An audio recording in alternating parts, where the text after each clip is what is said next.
Salpe, selamat pagi saudara-saudari yang terkasih. Dalam video kali ini, saya akan membahas atau menjawab soal yang telah diberikan dari mata kuliah Sejarah Gereja Dunia, yang dimana pertanyaan-pertanyaan tersebut ada 4 pertanyaan. Yang pertama itu, apa itu Arianisme? Siapa tokoh pelopornya dan apa ajaran yang menentang gereja? Nah, soal yang kedua, apa itu Nestorianisme? Siapa tokoh pelopornya dan apa ajaran yang menentang gereja? Lalu jelaskan secara rinci serta pahami dengan baik dalam konsep ajarannya. Nah, yang ketiga, siapa tokoh-tokoh zaman patristik atau para apologetik yang dengan giat membela iman Kristiani dari ajaran Arianisme dan Nestorianisme? Yang keempat, sebutkan konsili-konsili yang diadakan oleh gereja untuk mengcounter ajaran Arianisme dan Nestorianisme. Jelaskan secara rinci, lalu kapan pelaksanaannya, terjadi pada masa kepemimpinan siapa, dan inti pokok-pokok dari konsili-konsili tersebut. Baik, langsung saja kita bahas soal nomor 1. Apa itu Arianisme? Arianisme adalah sebuah ajaran teologis yang muncul pada abad keempat, yang dimana ajaran tersebut menegaskan bahwa Yesus Kristus tidak sepenuhnya setara dengan Allah Bapa. Nah, ajaran ini juga menekankan bahwa Yesus adalah makhluk ciptaan yang lebih rendah dari Allah, yang bertentangan dengan doktrin Trinitas yang diajarkan oleh Gereja Katolik. Nah, siapa sih tokoh pelopor Arianisme ini? Tokoh pelopor Arianisme adalah Arius, yang dimana Arius ini adalah seorang imam dari Alexandria yang terletak di Mesir. Ia mengajarkan bahwa Yesus meskipun memiliki sifat ilahi adalah makhluk yang diciptakan oleh Allah Bapa dan tidak ada pada saat Allah Bapa menciptakannya. Nah, mengapa Arianisme disebut menentang Gereja Katolik? Nah, Arianisme ini jelas menentang ajaran Gereja Katolik yaitu tentang Trinitas, yang dimana ajaran ini menyatakan bahwa Allah Bapa atau Yesus Kristus dan Roh Kudus adalah 3 pribadi dalam satu substansi ilahi. Nah, Arianisme menganggap bahwa posisi Yesus sebagai anak Allah yang dianggap tidak setara dengan Bapa. Nah, penjelasan ini dikutip dari buku yang berjudul Sejarah Gereja Umum yang dituliskan oleh Jonar Situmorang, diterbitkan pada tahun 2021 pada bukunya yang halaman ke-160. Terdapat juga dalam buku yang berjudul Teologi Sistematika yang dituliskan oleh Dister, diterbitkan pada tahun 2004 pada halaman ke-197. Selanjutnya kita bahas pada soal yang nomor 2. Apa itu Nestorianisme? Nestorianisme adalah sebuah ajaran teologis yang muncul pada abad ke-5 dan di mana ajaran ini dinamai menurut tokoh pelopornya sendiri, yaitu Nestorius, yang merupakan Patriarks Konstantinopel. Nah, maksud dari ajaran ini berfokus pada pemahaman tentang hubungan antara dua natur dalam pribadi Yesus Kristus, yang dimana natur ilahi dan natur manusia. Nestorianisme menekankan bahwa Yesus Kristus terdiri dari 2 pribadi yang terpisah, yaitu 1 pribadi ilahi dan 1 pribadi manusia, yang berfungsi secara independen satu sama lain.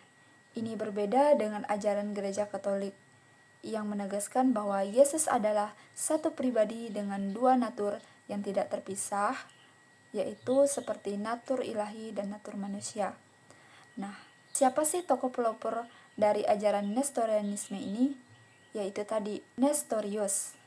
Nestorius lahir sekitar tahun 386 Masehi dan menjadi Patriarks Konstantinopel pada tahun 428 Masehi.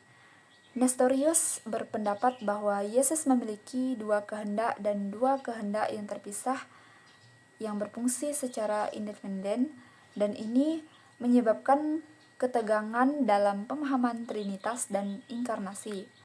Penjelasan ini dikutip dari buku yang berjudul Sejarah Gereja Indonesia yang ditulis oleh Jonar Situmorang pada tahun 2025 pada halaman yang ke-16. Dalam soal yang ketiga ini kita diperintahkan untuk mengetahui tokoh-tokoh dari zaman patristik atau para apologetik yang membela iman Kristiani dari ajaran Arianisme dan Nestorianisme. Nah, yang saya temukan ada beberapa, di antaranya Athanasius dari Alexandria. Athanasius adalah salah satu tokoh yang penting dalam melawan Arianisme. Ia dikenal karena doktrinnya tentang Trinitas dan penegasannya bahwa Yesus Kristus adalah satu dan adalah sama substansinya dengan Bapa. Nah, terlihat dalam buku yang berjudul 115 Kisah Santo-Santa yang mengasyikkan yang ditulis oleh Schneider tahun 2001 pada halaman 24, ia menyatakan bahwa pada mula hidup klerikalnya Athanasius berkedudukan sebagai sekretaris uskup dari Alexandria hingga kemudian ia sendiri menyadari seorang uskup, dan pada saat itu ada aliran bid'ah yang disebut Arianisme yang menyebarkan pengaruhnya di kawasan Laut Tengah, dan pada saat itu juga ia pun berusaha mati-matian untuk mempertahankan ajaran-ajaran pokok, yaitu ajaran pokok gereja. Dalam ajarannya itu Athanasius menekankan bahwa Yesus adalah Allah sejati yang menjadi manusia dan bahwa keselamatan manusia tergantung pada pengakuan akan keilahian Yesus. Dan pada akhirnya ia pun berargumen bahwa jika Yesus bukan Allah, maka ia tidak dapat menyelamatkan umat manusia dari dosa. Nah, yang kedua itu Basilius Agung. Basilius Agung ini adalah seorang uskup yang berperan penting juga dalam melawan Arianisme dan dalam pengembangan doktrin Trinitas. Ia ini juga dikenal karena kontribusinya dalam kehidupan monastik dan liturgi. Basilius ini mengajarkan bahwa Roh Kudus adalah Allah dan bahwa semua tiga pribadi dalam Trinitas itu, Bapa, Anak, dan Roh Kudus, itu adalah sama substansinya. Ia menekankan pentingnya tradisi dan konsensus gereja dalam memahami doktrin Trinitas. Penjelasan ini dikutip dari buku yang berjudul Pokok-pokok Kristologi Patristik yang ditulis oleh Widodo tahun 2023 pada halaman ke-62-47. Tokoh yang ketiga yaitu Kairil dari Alexandria pada tahun 376-444 Masehi. Dalam buku yang berjudul Kekristenan di Zaman Kuno Akhir dan Timur Tengah yang dituliskan oleh Baskolan, Kairil adalah seorang uskup yang terkenal karena perannya dalam melawan Nestorianisme. Ia berargumen bahwa Yesus Kristus adalah satu pribadi dengan dua natur yang tidak terpisahkan. Nah, konsep dari ajaran tersebut, Kairil menekankan bahwa Maria dapat disebut Theotokos karena ia melahirkan Yesus yang adalah Allah dan manusia. Ia menolak pemisahan antara natur ilahi dan manusia dalam diri Kristus. Nah, itulah tokoh-tokoh pada zaman patristik yang saya ketahui yang dapat membela ajaran Arianisme dan Nestorianisme. Baik, langsung saja kita akan masuk ke pembahasan soal nomor 4, yang dimana dalam soal ini kita akan mengetahui konsili-konsili yang diadakan oleh gereja untuk mengcounterkan ajaran Arianisme dan Nestorianisme. Nah, ada beberapa konsili yang saya ketahui. Yang pertama itu Konsili Nicea. Konsili Nicea merupakan salah satu Konsili yang diadakan oleh gereja pada tahun 325 oleh Kaisar Konstantin yang bertujuan untuk mengcounterkan atau mengatasi ajaran Arianisme yang telah masuk. Konsili Nicea memberikan keputusan dengan menghasilkan pengakuan iman Nicea yang menegaskan bahwa Yesus Kristus adalah sehakikat dengan Bapa. Ini menegaskan keilahian Yesus dan menolak ajaran Arianisme maupun Nestorianisme yang dituliskan oleh Dister pada tahun 2004 pada halaman ke-143. Yang kedua itu Konsili Konstantinopel. Menurut Dister dalam buku yang berjudul Teologi Sistematika pada tahun 2004 halaman 146. Konstantinopel merupakan konsili yang diadakan oleh gereja pada tahun 381 Masehi yang bertujuan untuk melanjutkan perjuangan melawan Arianisme dan membahas ajaran-ajaran yang menyimpang. Nah, yang ketiga itu Konsili Efesus.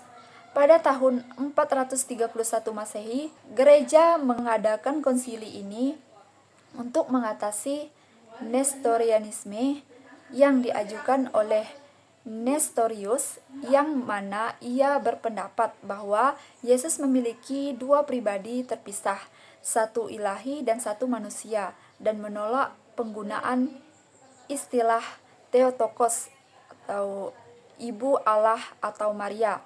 Penjelasan ini saya kutip dari buku yang berjudul Sejarah dan Perluasan Kekristenan dari Asal-Usulnya ke Abad ke-5 yang ditulis oleh Box. Sekian pembahasan dari soal-soal tadi. Saya ucapkan terima kasih, semoga bermanfaat.